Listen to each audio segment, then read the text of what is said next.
Hello and welcome. So, as it is very apparent, we are discussing this poem by Amrita Pritam titled The Creative Process. So, this poem is available publicly on the internet. You can very easily find this poem. So, without wasting your time, let us dive into the poem. So, as far as these three lines are concerned, the poem looks at the paper, soon turns away, as if the paper's an unfamiliar man. So, in the first two lines, we see that there is a hesitation. So, again, in this poem, Amrita Pritam talks about the journey of a poem. How does a poem take birth? So, at the beginning, when the poem is looking at the paper, the poem is very shy. It feels that I'm very vulnerable because this man is unfamiliar. This world is unfamiliar to me. So, that's why there is a sense of hesitation at the beginning when the poem is taking birth. In the next stanza, we see that, but just as a maiden keeps a curva fast. So again, now the poem is compared to a maiden. Maiden is a virgin woman, an unmarried girl, and dreams that night. So she's dreaming about her future husband, dreaming about how she will meet the husband. Some male part touches her, and in dream, her body quivers. So now she's just imagining the meeting of her future husband, and just by imagining, she is amazed. She's so excited to meet this man of her dreams. So again, the poem is also very excited. Although this man is unfamiliar, this paper is unfamiliar to me. But when I will meet this paper, when I will start taking birth, okay, when the poetic process will start, that will again be quite exciting. So again, this also shows the human nature. Whenever we try to do something new, of course we are afraid. In unfamiliar situations we are very afraid, but there is a sense of excitement is also there. There is a sense of inspiration or amazement is also there with that fear. So here after the poem takes a dramatic turn and we see the poem becomes more about a woman than the poetic creation. But again, as Amrita Pritam's poems they always do, there is always an extra layer of meaning which we have to uncover as readers. So let us do that with the following lines. But at times, enjoying the excitement, startled she wakes. And again, of course, she is excited for this new moment. So this, she doesn't know what would happen after this. She's meeting this man of her dreams, her husband, of course. But again, she's not sure what would follow after that. Touches her ripe breasts, unbuttons her blouse, sees her naked self, and looking at her naked self, hesitates, a painful hesitation though. And again, when she's meeting the husband for the first time, and again, after the marriage, they are consummating their marriage. And of course, we see a scene where the woman is excited as well as she is quite afraid as well. She is unsure of what next is to follow. So there is a blend of excitement and fear. So that makes it quite a terrifying situation. So with regard to poetic creation, when the poem is meeting the paper, meaning when the thought is actually being translated into the paper as a poem of some beautiful words, that situation again is of quite excitement because the author realizes that what I'm saying, whether it will make sense or no. Okay, so see, this creative process, the author has one intention in mind. He wants to create something, and something other than that. For example, if he wants to create A, but in the process, it can create B as well. The author can create B as well. I hope you're trying to understand what I mean to say. So the darkness of the body spreads like a carpet on which she reclines observably. So this darkness, this hesitation of the body, slowly it is spreading now. So the imagination of the author, slowly it is taking over, okay, taking over the hesitation on which she reclines observably. So now, slowly, the woman is getting comfortable in that situation. She knows that, okay, I am in a safe place, okay, and she is trying to surrender herself to the situation. So, similarly, eventually, the author as well, he tries to surrender himself to his thoughts. He lets the poem to take over and decide its course as the poem is flowing forward, plucks its straws, and each part of her body smolders. The darkness of her body dawns on her to melt in an unflinching embrace. So, this embrace is nothing but wherein the author is embracing his thoughts. The author is embracing the creative process instead of just judging it. Okay, what I'm thinking now, are these words fine here? Should I look for some more poetic words? Instead of thinking about all that rubbish, the poet is surrendering himself or herself to the poetic creation. Suddenly a paper appears and touches her trembling lips. One part burns, one part melts. She smells a strange odor, and her hand sees a carved lines that appear on her body. So again, suddenly something magical happens. So when we create something, even we are not sure what exactly we are creating. As I told, if you want to create A, you will not even realize that in the process of creating A, you have end up creating B as a result.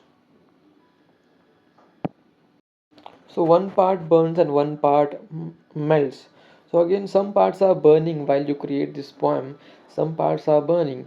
So see, for example, when you want to create A, so at in that process you have to sacrifice some of your ideas as well, because your ideas are, after all, your ideas, and poetry is a pure creation, it is a pure art wherein God also has some role. Even this universe has some role in the creation of art. So in that process you have to sacrifice your own thoughts and surrender to the pure uh, poetic creation. She smells a strong odor, and her hand sees the carved lines that appear on her body. So again, at the end, that fear is being surrendered now, and it is being taken care with this creative process that is at the center now. And we see that slowly there are some carved lines are there. So in the middle of this fear and hesitation, at the end we see that uh, the woman or the paper is becoming quite relaxed now, as there are some lines being carved. So these lines are nothing but some words are being carved there. Some words are being written which are appearing on that body. So the poetry, the poetic creation or the poetry creation is at process now. It is happening live. The hand is tired, the body is strange. So again, you will hardly know how much you have written. For example, you start by imagining that I will write 14 lines, I'll write a sonnet, or I will write 16 lines, and you end up writing maybe 160 lines, because that process is like that. You're completely consumed by that creative energy, and that's why at the end you will see that your hand is tired, your body is tired, because of that heavy creative process. Drops of perspiration appear on the forehead. So again, when you do something, when you do something that demands your mental ability or physical ability, at the end, of course, you will be having sweat all over your body.